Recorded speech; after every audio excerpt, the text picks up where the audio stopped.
عن ابی ہریرۃ عن النبی صلی اللہ علیہ وسلم قال سبعۃ یظلهم اللہ فی ظلہ یوم لا ظل الا ظلہ۔ حضرت سیدنا ابو ہریرہ رضی اللہ تعالی عنہ روایت کرتے ہیں، آپ فرماتے ہیں کہ حضور اکرم صلی اللہ علیہ وسلم نے ارشاد فرمایا کہ 7 لوگ ایسے ہوں گے جن کو اللہ تبارک و تعالی اپنے سائے تلے جگہ عطا فرمائے گا اس روز کہ جس روز اس کے سائے کے سوا کوئی سایہ نہ ہوگا، یعنی روز محشر، قیامت والے دن اللہ کے عرش کے سائے کے علاوہ کوئی سایہ نہ ہوگا، اور لوگ گرمی کی شدت سے جر رہے ہوں گے، پسینے سے شرابور ہوں گے، سورج سوا نیزے پر ہوگا، کوئی ٹخنوں تک، کوئی گھٹنوں تک، کوئی کمر تک، کوئی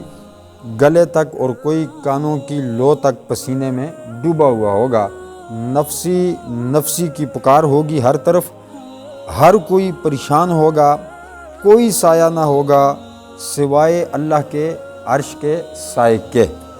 تو ایسی صورتحال میں حضور نے فرمایا کہ 7 اشخاص، 7 لوگ، 7 بندے ایسے ہوں گے کہ جن کو اللہ اپنے سائے میں جگہ عطا فرمائے گا۔ وہ 7 لوگ کون ہوں گے؟ فرمایا امام عادل، عادل امام، عدل کرنے والا، انصاف کرنے والا،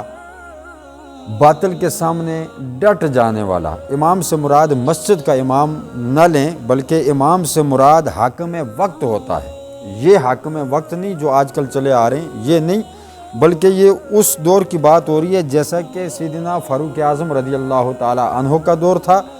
یا پھر سیدنا صدیق اکبر کا دور تھا،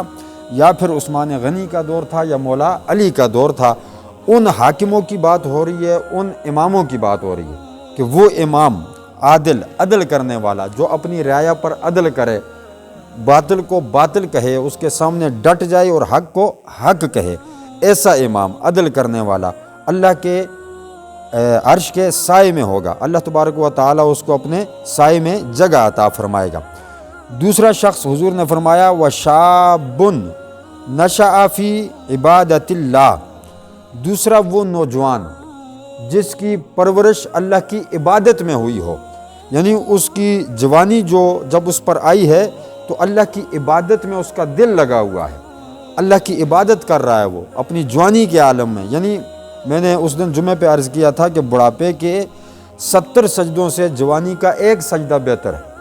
کیونکہ اللہ تبارک و تعالی نوجوانوں سے بڑی محبت فرماتا ہے۔ اس لیے جوانی میں جو عبادت کی جاتی ہے، اس کی جوانی میں جو زندگی پروان چڑھتی ہے، تو وہ پروان ایسے نہ چڑھے بلکہ اللہ کی عبادت میں اس کی زندگی گزرے۔ تو ایسے نوجوان کو بھی اللہ تبارک و تعالی اپنے عرش کے سائے میں جگہ عطا فرمائے گا۔ تیسرا شخص حضور نے فرمایا وَرَجُلٌ مُعَلَّقٌ قَلْبُهُ فِي الْمَسَاجِدِ، وہ شخص جس کا دل مسجد میں لگا رہے، معلقن، جس کا دل مسجد میں لگا رہے۔ معلقن کا مطلب آپ یوں سمجھ لیں کہ مسجد میں تو ہمہ وقت وہ آئے، یعنی اذان ہو تو وہ مسجد میں آئے، اور جب مسجد سے باہر بھی نکل جائے نا تو اس کا دل پھر بھی مسجد میں اٹکا رہے، یعنی جہاں بھی وہ ہو اس کی توجہ مسجد کی طرف ہو، اللہ کے گھر کی طرف ہو۔ حضور نے فرمایا کہ تیسرا یہ شخص ہے جس کا دل مسجد میں لگا رہتا ہے، جو اللہ کے گھر سے محبت کرتا ہے، مسجدوں سے پیار کرتا ہے، ایسے شخص کو بھی اللہ تبارک و تعالی اپنے عرش کے سائے میں جگہ عطا فرمائیں گے۔ چوتھا شخص حضور نے فرمایا وَرَجُلَانِ تَحَابَّا فِي اللَّهِ اجْتَمَعَا عَلَيْهِ وَتَفَرَّقَا عَلَيْهِ، حضور نے فرمایا وہ 2 شخص، چوتھے نمبر پر وہ 2 مرد ہوں گے، 2 شخص ہوں گے۔ کون سے؟ فرمایا جو ایک دوسرے کے ساتھ محبت کرتے ہوں، اور کرتے کیوں ہوں؟ فی اللہ، صرف اللہ کے لیے، ایک دوسرے سے محبت کرتے ہوں، صرف اللہ کے لیے محبت کرتے ہوں۔ اجتماع علیہ، اور جب اکٹھے ہوتے ہوں تو اللہ کے لیے اکٹھے ہوتے ہوں۔ وتفرقا علیہ، اور جب جدا ہوتے ہوں، الگ ہوتے ہوں تو اللہ کے لیے جدا ہوتے ہوں۔ یعنی یوں سمجھ لیں کہ اگر کوئی کسی کو اپنا بناتا ہے تو وہ اللہ کے لیے اپنا بنائے، کوئی کسی سے ناراض ہوتا ہے، دشمنی کرتا ہے تو اللہ کی رضا کے لیے کرے، اپنی ذات کے لیے نہ کرے۔ فرمایا ایسے دو مردوں کو بھی اللہ اپنے عرش کے سائے میں جگہ عطا فرمائے گا۔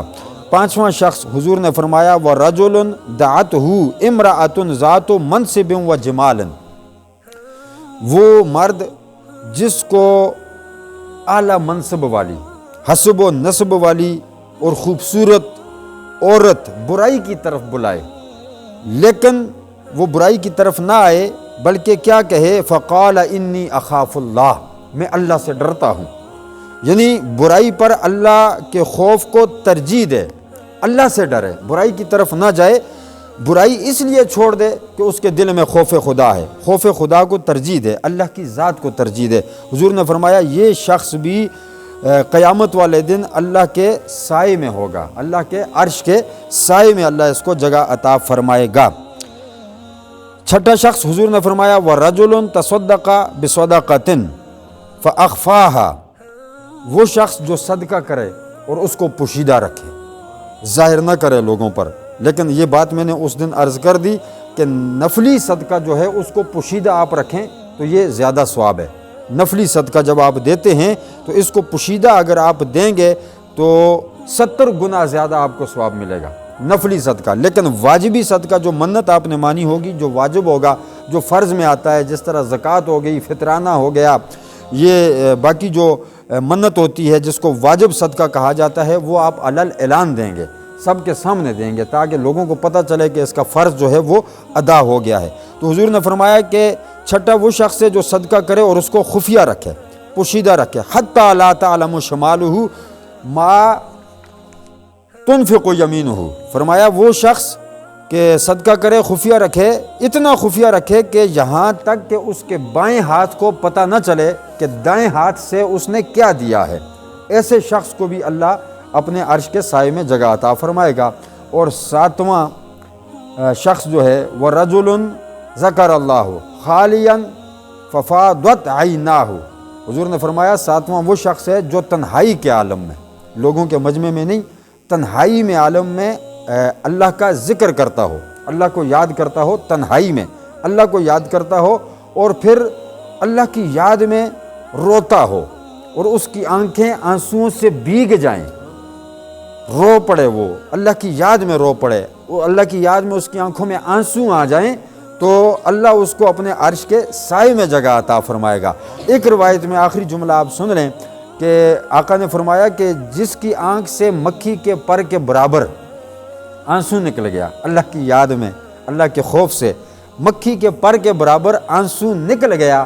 قیامت والے دن یہ آنسو اس کو جنت میں لے کر چلا جائے گا، یعنی جہنم کی آگ کو بجھانے کے لیے یہ مکھی کے پر جتنا ایک آنسو کافی ہوگا۔ تو یہ 7 شخص ہیں جن کو اللہ تبارک و تعالی اپنے عرش کے سائے میں جگہ عطا فرمائے گا۔ کوئی مشکل باتیں نہیں ہیں، ساری آسان باتیں ہیں، اللہ ہمیں عمل کی توفیق عطا فرمائے۔ یہ ساری باتیں اگر ہمارے اندر آ جائیں تو ہم بھی ان 7 خوش نصیب لوگوں میں سے ہو جائیں گے جن کو اللہ اپنے عرش کے سائے میں جگہ عطا فرمائے گا۔ اللہ ہمیں صحیح معنوں میں دین کی سمجھ عطا فرمائے۔ وآخر دعوانا الحمدللہ رب العالمین۔